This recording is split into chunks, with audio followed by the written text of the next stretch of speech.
Hi friends, అందరికీ hi. ఈరోజు సుస్థిరాభివృద్ధి లక్ష్యాలు నివేదిక 2021 ఈ యొక్క అంశం ఏంటి, ఇండియా స్కోర్ ఎలా ఉంది, ఆంధ్రప్రదేశ్ స్కోర్ ఎలా ఉంది, అగ్రస్థానంలో ఉన్న రాష్ట్రం ఏంటి అనేది ఒకసారి చూద్దాం. చూడండి, భారత్లో సుస్థిరాభివృద్ధి లక్ష్యాలను అమలు చేసే సంస్థ ఏది అంటే నీతి ఆయోగ్. ముందుగా మొదటి లక్ష్యం చూద్దాం. ఏంటి అంటే పేదరిక నిర్మూలన. ఈ యొక్క పేదరిక నిర్మూలన, పవర్టీ ఎరాడికేషన్, ఇండియా స్కోర్ ఏ విధంగా ఉంది అంటే 60. ఆంధ్రప్రదేశ్ స్కోర్ వచ్చేసరికి 81. అగ్రస్థానంలో ఉన్న రాష్ట్రం ఏదంటే తమిళనాడు, తర్వాత కేరళ. తర్వాత రెండవది చూసినట్లయితే ఆహార భద్రత మరియు ఆకలి నిర్మూలన, ఇండియా స్కోర్ వచ్చేసరికి 47.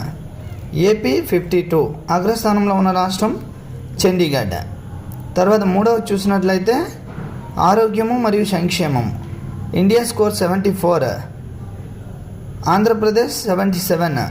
అంటే ఇండియా కన్నా ఆంధ్రప్రదేశ్ స్కోర్ మెరుగ్గా ఉంది. అగ్రస్థానంలో ఉన్న రాష్ట్రం ఏదంటే ఢిల్లీ, తర్వాత గుజరాత్. తర్వాత నాలుగవది చూసినట్లయితే నాణ్యమైన విద్య, ఇండియా స్కోర్ 57. ఆంధ్రప్రదేశ్ వచ్చేసరికి 50. అగ్రస్థానంలో ఉన్న రాష్ట్రం కేరళ, తర్వాత చండీగఢ్.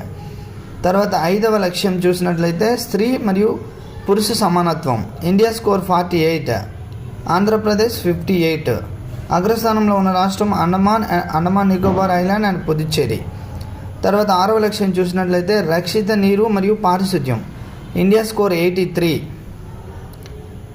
ఆంధ్రప్రదేశ్ 92. అగ్రస్థానంలో ఉన్న రాష్ట్రము గోవా మరియు లక్షద్వీప్.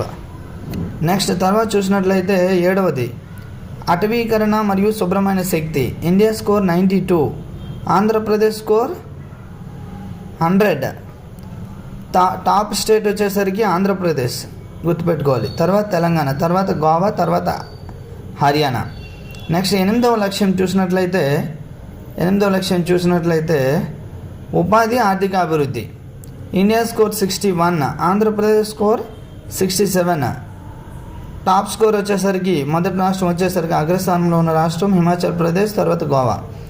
9వ లక్ష్యం పారిశ్రామిక అభివృద్ధి మరియు మౌలిక సదుపాయాలు, ఇండియా స్కోర్ 55. ఆంధ్రప్రదేశ్ 52. మొదటి స్థానంలో ఉన్న రాష్ట్రం గుజరాత్, తర్వాత తమిళనాడు. నెక్స్ట్ 10వది అసమానతలను తగ్గించడం, inequalities, 67. India score. AP score 74. అగ్రస్థానంలో ఉన్న రాష్ట్రం మేఘాలయ, తర్వాత చండీగఢ్. నెక్స్ట్ ఆ తర్వాత 11వది చూద్దాం. సుస్థిర నగరాలు మరియు సముదాయాలు, ఇండియా స్కోర్ 79.